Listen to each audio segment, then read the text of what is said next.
morning student, myself Seema Mishra from Shiv Jyoti educational group Kota. बच्चों आज हम हिंदी ग्रामर से पार्ट 9 का दोहरान करेंगे। पेज नंबर 54 ओपन कर लीजिए। यहाँ आपका पार्ट 9 वाक्य दिया हुआ है। तो सबसे पहले हम जानते हैं वाक्य के बारे में। शब्दों का वह समूह यानी ग्रुप समूह जिससे एक निश्चित अर्थ का ज्ञान हो वाक्य कहलाता है। इससे पहले हमने जाना था वर्ण। वर्ण जब आपस में मिलते हैं तो क्या बनता है?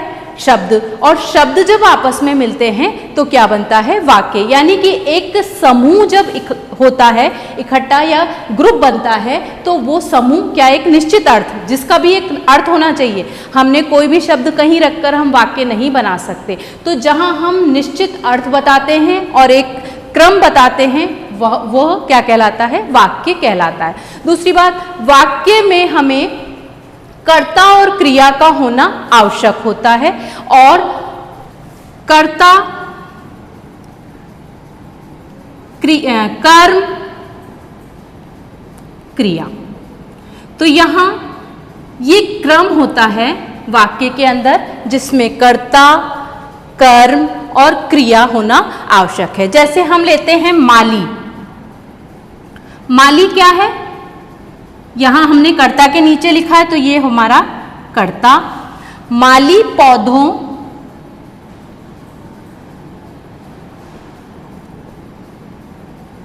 पौधों या पौधे हम कुछ भी लिख सकते हैं। तो यहां पौधों को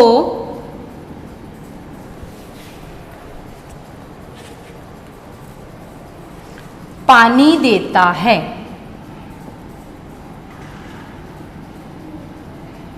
पानी देता है।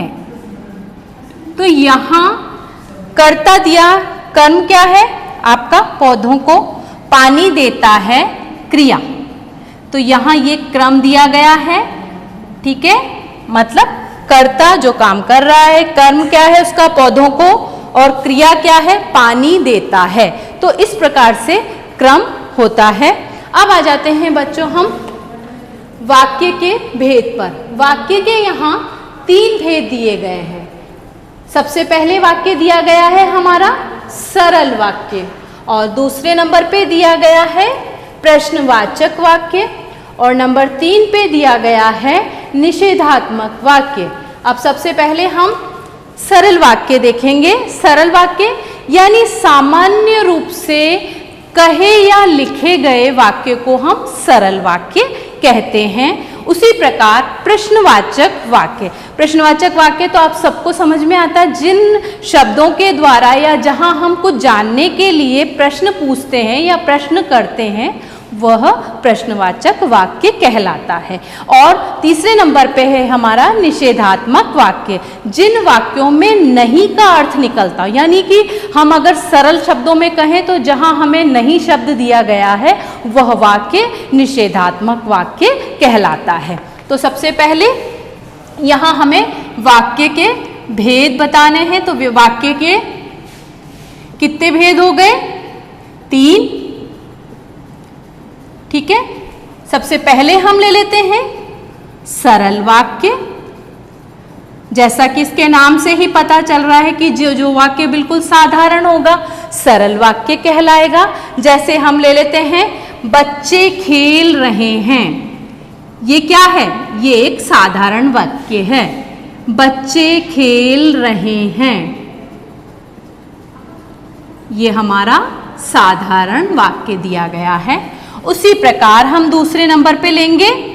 यहां 1 नंबर पे लिया, ये दूसरे नंबर पे लेंगे प्रश्नवाचक वाक्य। प्रश्नवाचक वाक्य तो जहां हम प्रश्न पूछते हैं, यानी प्रश्न जहां भी पूछेंगे वहां हमें प्रश्नवाचक चिन्ह भी लगाना है। ये ध्यान रखिए, अगर आपको प्रश्नवाचक चिन्ह दिया है तो यानी प्रश्न पूछा गया है, और अगर आप वाक्य बना रहे हैं तो आपको वाक्य में प्रश्न पूछने पर प्रश्नवाचक चिन्ह का प्रयोग करना है। तो हम यहां ले लेते हैं आप कहां जा रहे हैं। आप कहां जा रहे हैं।